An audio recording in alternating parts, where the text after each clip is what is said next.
get any 360 footage. Oh.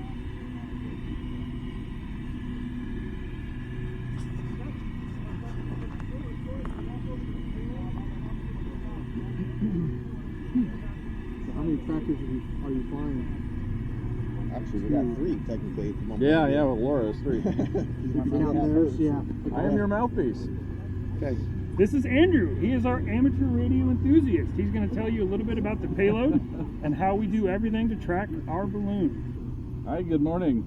So as Trevor mentioned, talk a little bit about amateur radio. So the payload itself contains 2 trackers, as they're called. They are low power transmitters that send out telemetry data from the payload throughout its flight. So about every 30 seconds to a minute, depending on how we configure the code. The trackers themselves are Arduino.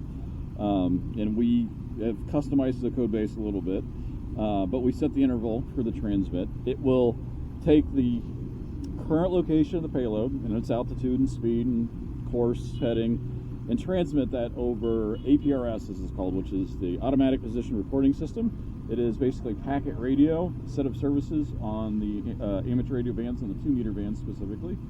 And there are repeaters across the United States that will that are hooked up to the internet. They'll receive that beacon, kind of like an SMS text message, and then deliver it to the internet. So we are able to track the payload through like an APRS website or some other sites as well that aggregate that data, and you can actually check the position of the payload in near real time. If you look at the payload, you will see this. We got this kind of wooden structure, dowels that are around it. So this creates the support structure for our antennas. We have 2 antennas since we're flying 2 trackers. So we have a standard dipole antenna, and then we have this. It's a double quad, but it's basically a higher gain loop. So the trackers themselves send out about 1 watt of power on transmit, which is plenty enough for us to hear it pretty far away when it's up during its flight. But we essentially designed this and did some modeling around it because we wanted to get a higher radiated amount of power from the tracker. So with this antenna, it should be around 3 to 5 watts depending on the match. And that becomes important. So we track it throughout its flight, and then when it lands on the ground, typically the last time we hear an update from it is maybe around 3,000 feet. And by the law of statistics, we land in a cornfield, and we won't know exactly its exact position. So this high gain antenna, as we go to on site where it was last heard from, we should hear another update from it directly within a couple miles from it, and then we can actually triangulate and retrieve the payload. The payload itself has cameras, a battery pack, a big LiPo pack for running the cameras. We have the data logger in it, the 2 trackers, and then we're also flying this new LoRa payload. So LoRa is an alternative way, a different set of services. Instead of the 2-meter band for amateur radio, actually runs at 915 megahertz, which is a set of spectrum allocated for a non-licensed set of services where you can relay telemetry, which is what she's working on, which is really cool. We're going to be flying a 3rd tracker and a new experiment. So any questions? I went through a lot of kind of maybe a little bit of jargon, so about the payload or how we track it or anything else about it. I can answer real quick and keep going with my spiel. Gee, Andrew, where's the stuff that we did in class? Is that inside the payload? There is a data logger inside the payload. At the very very bottom. With the GPS antenna. External GPS antenna right here. This is super exciting stuff. Do you have to be licensed to be able to run all this amateur radio? I'm glad you asked.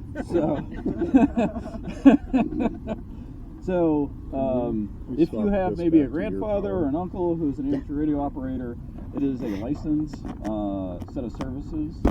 It's called the Amateur Radio Service because there's a lot of volunteer activities like storm spotting that the amateur radio community does. And there are a couple of exams that you can take. The first entry-level exam is called your technician's license. And a lot of the concepts the exam itself covers are just like you would, if you're a brand new driver and you're doing driver's ed and you need to learn the rules of the road and how to operate a motor vehicle safely, it's the exact same kind of concept for amateur radio. There's a little bit of technical knowledge, The exam itself focuses on the FCC rules of Part 97 in terms of power limits and things like that, and then what frequencies you're allowed to use. And there's an actual band plan that tells you, for this class license, these are the privileges that you get. So the technician class license includes 2 meters, and other megahertz or VHF frequencies. There's other parts of the amateur radio bands that you have access privileges to, including UHF and a little bit of privileges in the HF bands. The HF bands on amateur radios have, if you have like a general class or extra class license, you can actually talk on voice to people all over the world on HF. So any questions about that? It's really cool. We just did a... We're just wrapping up, so probably about another 3 to 5 minutes. So it's cool. We just did a launch for a Boy Scout group this past weekend, and one of the scouts actually got his technician class license, and we actually flew his call sign on the payload. So the trackers themselves, as I mentioned, are Arduino based. So we actually, when we update the sketch and refresh the trackers, we're actually putting our amateur radio call sign on it that it transmits. So that was really cool for him that we were able to do that. Any other questions about the payload? I can talk more about APRS. We will make sure we share the link to the class. You can use it here to verify. It's a website where you can actually track the real-time positioning of that balloon. We use the same thing whenever we actually go recovery. Myself, Andrew, maybe Tom, and a couple others will actually get in our vehicles, drive south of Champaign to be able to recover. Josh Brevard here is actually running an iGate in his vehicle, so that's how we can actually see some of those additional transmissions from the ground. That iGate was instrumental in recovering the ones that we launched last, because like Andrew said, we lose connectivity with it at about 3,000 feet, and it is kind of a guess. We have to be able to track it as it gets further. It's awesome. We did not, or I did not.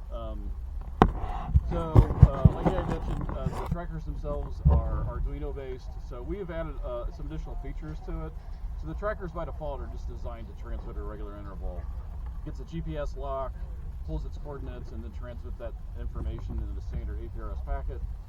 We had actually added some Fox Hunt functionality where in the code base, once it's completed its flight and it's goes below a certain altitude, say we set it like 1,500 feet, and it's on the ground, it's not moving, then it changes frequency and transmits more often. So if for some reason we couldn't locate it, we could point a directional antenna at it and find it that way.